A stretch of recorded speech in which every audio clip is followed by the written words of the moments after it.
In Kuei village, life moved slowly, almost like a river that had no reason to rush. Boys grew up to become farmers, fishermen, or carpenters, just like their fathers, and no one questioned it because that was simply how things had always been.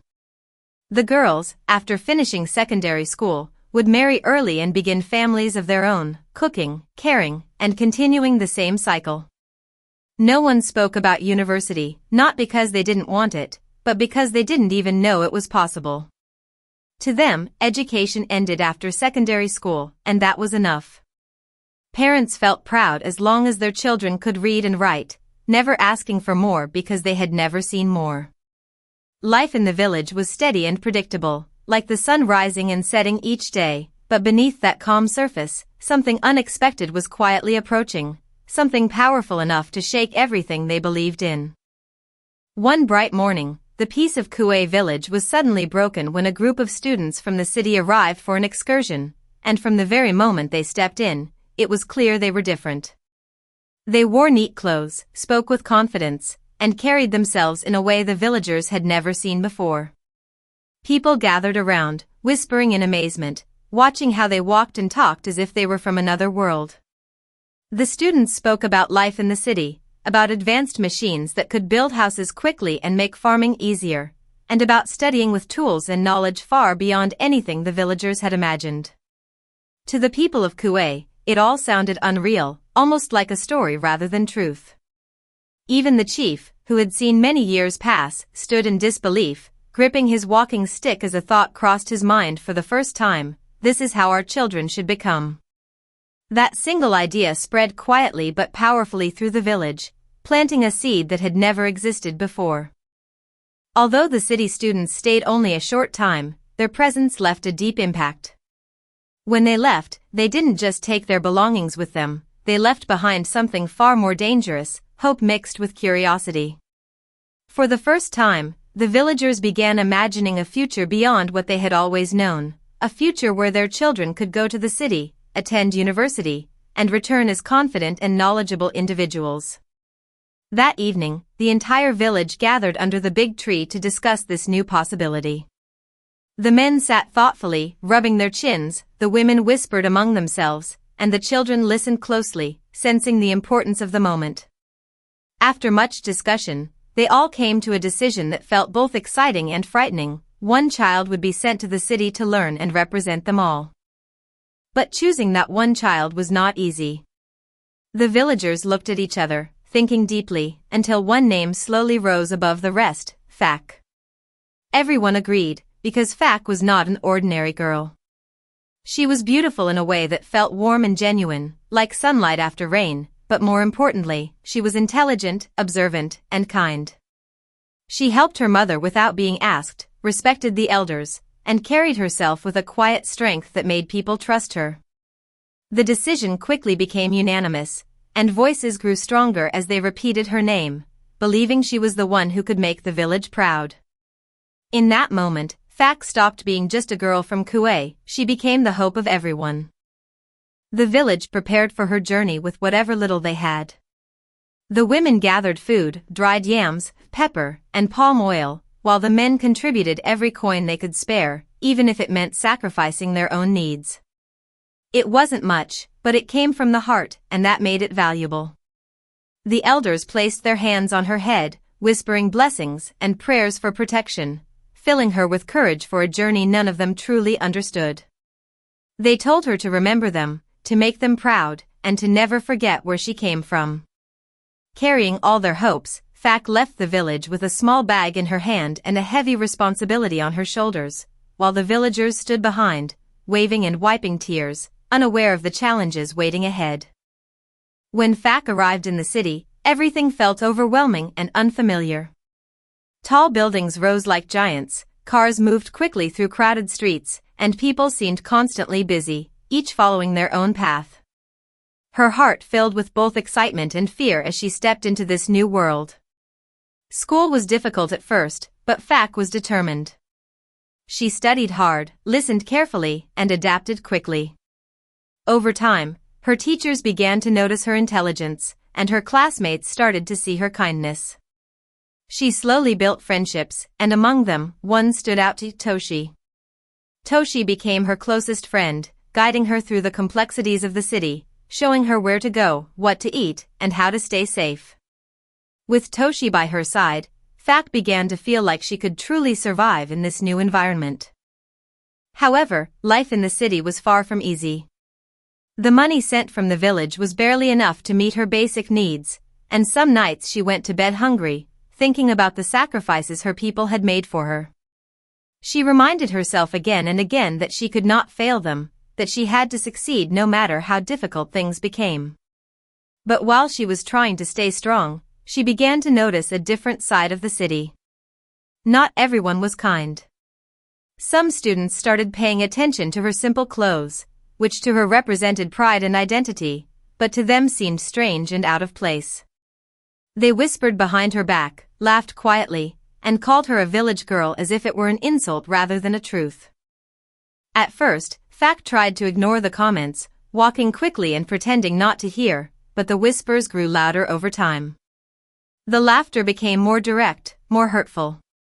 Some students openly mocked her, while others blocked her path, telling her she didn't belong there and should go back to where she came from. Each word left a mark, slowly building a weight inside her that became harder to carry. The loneliness began to surround her, and even though she tried to stay strong for the sake of her village, she could feel her confidence slipping away.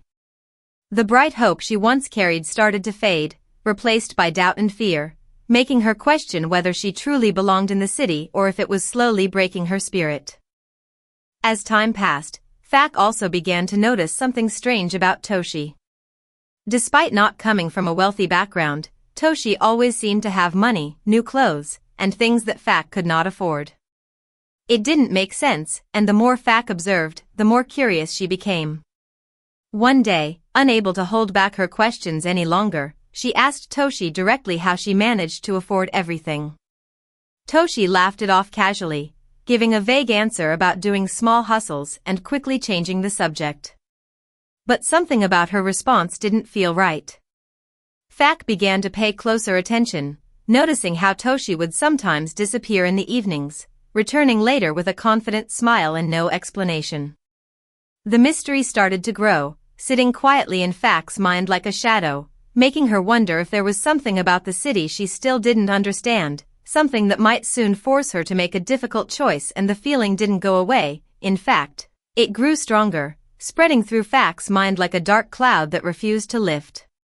What was Toshi hiding, and how was she living so comfortably while Fack struggled just to survive? In quiet moments, when everything was still, the question echoed inside her like an unfinished sentence, something half-revealed yet deeply unsettling. She couldn't shake the feeling that this was only the beginning, that something hidden within the city was slowly pulling her in. Time slipped through her fingers, and before she realized it, the little money she had was gone. The city demanded more every day, and hunger began to gnaw at her like a restless animal, growing sharper and more painful as her hopes slowly faded. At night, she sat alone in her small room, writing letters by candlelight with trembling hands, telling her parents that things were difficult but trying not to sound like a burden. She hoped her words would bring help, but Kue village had little to give. Small parcels arrived with dried food or a few coins, each one a painful reminder that her family was sacrificing everything just to keep her going. Days turned into long, exhausting weeks, and the hunger began to affect everything. She could barely focus in class, her thoughts drifting as her body weakened. Her stomach growled loudly during lessons, drawing unwanted attention and quiet laughter, but she forced herself to stay still, refusing to give up. She kept reminding herself that she could not fail the village, that too much had been given for her to stop now. But no matter how hard she tried, the weight of her struggle kept growing heavier. Nights felt colder, the city darker, and the pressure on her heart became almost unbearable. In the middle of all this, Toshi's carefree laughter stayed in her mind, a constant reminder of a life that seemed so easy, so different from her own. Fack felt torn between her pride and her desperation, until one night, lying on her thin mattress with an empty stomach, she reached her breaking point. The next morning, with tired eyes and a heavy heart, she approached Toshi outside the school. Her voice trembled as she spoke, asking to be shown whatever work Toshi was doing, admitting she could no longer live like this. Toshi looked at her carefully, her usual smile fading as she realized how serious things had become. She hesitated, warning Fack that this kind of work was not like anything she had known before, that it came with consequences. But Fack didn't step back. Her need had grown too strong, her situation too desperate. She insisted, her voice steady despite the fear inside her, saying she had no other choice. After a long pause, Toshi finally agreed and led her to a quiet place where the truth could be spoken without interruption. What Fack heard there made her heart race. It wasn't the kind of work she had imagined, it was something risky, something her village would never accept. For a moment, doubt flickered inside her, but hunger and desperation quickly silenced it. Without fully thinking it through, she agreed. That single decision marked the beginning of a path she could not escape. That night, everything changed. Toshi dressed her in clothes that sparkled under the city lights, transforming her appearance into something almost unrecognizable. Her face was carefully made up, her reflection in the mirror showing a version of herself she barely knew. When Toshi told her she looked perfect, Fack forced a small nod, though something deep inside her felt uneasy. She followed Toshi into a crowded bar filled with loud music, bright lights, and unfamiliar faces. The atmosphere was overwhelming, but Toshi guided her step by step, teaching her how to speak, how to smile, and how to behave. Fack, nervous but determined, followed every instruction, trying to push away the fear building inside her. As the night went on, she found herself sitting with a man who treated her in a way that made her uncomfortable, yet she stayed, remembering why she was there. When he finally handed her money, more than she had ever held before, she felt a strange mix of emotions, shock, relief, and something dangerously close to excitement. Walking out of the bar that night with money in her hands, the city suddenly felt different. Brighter. Easier. For the first time in a long while, her worries seemed distant. She bought food, ate freely, and allowed herself to enjoy things she had once only dreamed of. In that moment, she forgot the village, the sacrifices, and the promises she had made. All she could feel was the thrill of her new reality, a sense of freedom that tasted sweet but carried something hidden beneath it. She had stepped into a world that was both attractive and dangerous, a world that made her feel alive while quietly pulling her further away from who she once was. With every step she took, she was leaving behind the girl the village had trusted, the one who carried their hopes with pride. But the consequences did not take long to appear. One morning, after spending the night with a wealthy man, Fack returned feeling weak and exhausted. At first, she dismissed it as simple tiredness, convincing herself it was nothing serious. But as days passed, the weakness grew worse. Her body felt heavy, her energy drained, and no amount of rest seemed to help. Soon, others began to notice the change. Concern replaced laughter as her condition worsened, and her friends tried to help by bringing food and medicine, hoping she would recover. But instead of improving, she continued to decline. Then something even more frightening began to happen. Her body started changing in ways she couldn't understand. Her belly began to swell, growing larger each day, while the rest of her body became thinner and weaker. The sight terrified everyone around her. Some whispered in fear, comparing her condition to strange illnesses they had heard of but never seen. Fack herself was confused and scared, touching her stomach as if trying to make sense of what was happening. Her reflection became harder to face, her once bright appearance replaced by something fragile and unfamiliar. Despite all efforts to help her, nothing worked. Medicines failed, traditional remedies had no effect, and even doctors admitted they could do nothing. Slowly, people began to distance themselves, afraid of what they did not understand. Fack, once surrounded by noise and attention, now found herself alone, feeling her strength slip away day by day. With no other option left, her friends made a difficult decision to take her back to Kue village. It was the only place they believed might still hold hope for her. They carried her carefully, her body now weak and fragile, and began the journey back.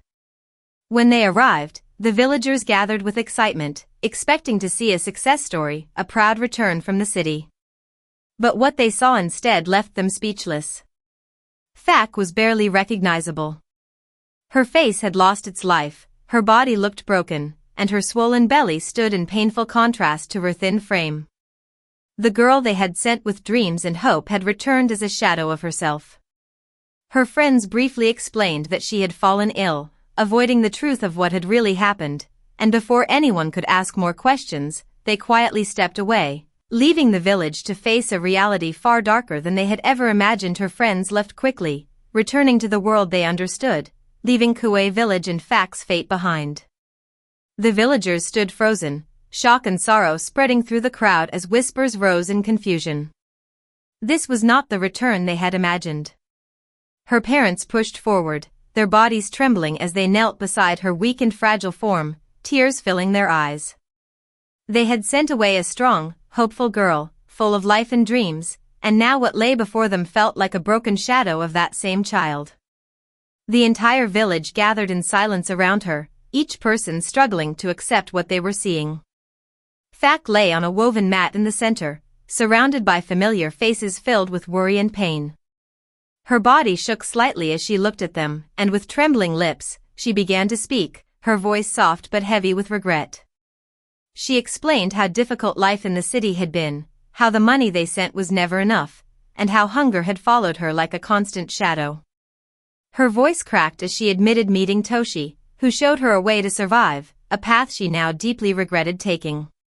She confessed that in her desperation, she had forgotten her purpose, forgotten the people who believed in her, and chosen a path that brought shame instead of pride.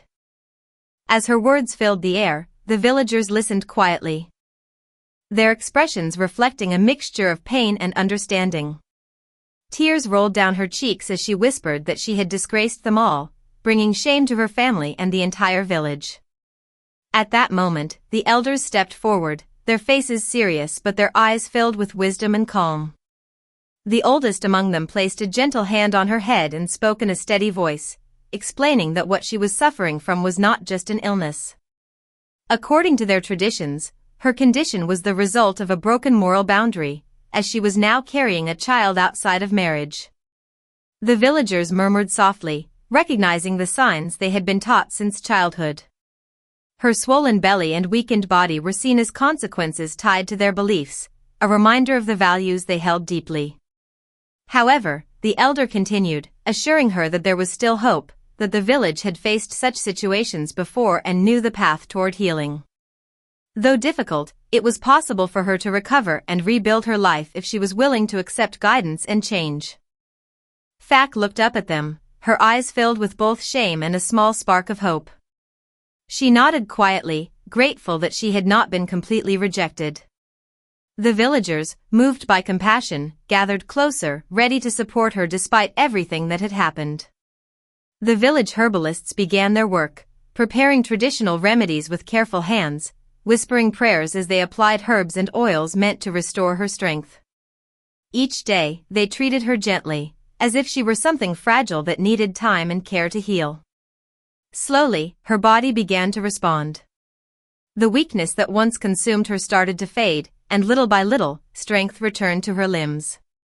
She followed the guidance of the elder women, learning how to care for herself and the child growing inside her, finding peace with the reality she had once feared. Months passed, and on a quiet night under the open sky, Fak gave birth to a baby boy. His cries echoed through the village, not as a sign of shame, but as a symbol of new beginnings. The villagers gathered once again, this time offering prayers and blessings for the child. Holding him close, Fak felt a deep wave of emotion, realizing that despite everything she had endured, this moment carried a sense of renewal. She named him Adad, meaning joy has come home, because in him she saw not only her past mistakes but also her chance to move forward. He became her reason to rise again, her reminder that even broken paths could lead to something meaningful. As time moved on, Fak made a decision that surprised many. She chose to continue her education. With her child in her arms and determination in her heart, she returned to her studies, refusing to let her past define her future. Life was not easy, as she balanced motherhood and education, but she remained focused, pushing through every challenge with a strength she had never known before. Slowly, her efforts began to show results. She grew into a respected woman, admired not only for her intelligence but for her resilience and courage. When she finally stood tall again, she was no longer the girl who had left the village in innocence, nor the one who had returned in despair. She had become something far stronger. Years later, when Fak returned to Kuei village once more, it was not as someone broken, but as someone who had rebuilt herself. The villagers welcomed her with pride, celebrating her journey and the strength she had shown. They no longer saw her as a symbol of failure, but as proof that mistakes do not define a person's entire life. Her story spread through the village, told again and again to younger generations as a lesson about courage, choices, and second chances. The quiet village that once knew only one path now carried her story as a reminder that life could change, that struggles could shape strength, and that even in the darkest moments, there was always a way forward. And as the years passed, her name was spoken with respect and pride, not because she was perfect, but because she had faced hardship, made mistakes, and still found the strength to rise again. Her journey became a guiding light for others, a story that would never be forgotten.